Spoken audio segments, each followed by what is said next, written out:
তো আমাকে গোপনে অনেক ইউজ করলা, আর কত, একটা বছর তো গোপনে সংসার করলাম। এখন আমি আমার স্বামীর অধিকার চাই। সে আমাকে কেন বাংলাদেশে নিয়ে আসলো? আমাকে সে সেখানে ফালায় রেখে আসতো, আমার সমস্যা ছিল না। দুই একদিন পর পর আমার বাড়িতে যাবে, আমার গোপনে গোপনে ইউজ করবে, এটা তো আমি দিতে পারি না।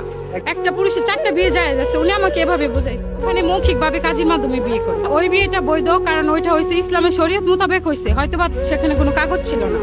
কিন্তু বাংলাদেশে আসার পর সে আমাকে আবার নতুন করে বিয়ে করে। এই যে এখানে আমার কাছে সব অরিজিনাল ডকুমেন্ট সব কিছু আছে। আমি তাজমহল আক্তার, আমার হোম ডিস্ট্রিক্ট নরসিংদী মনোহরদী।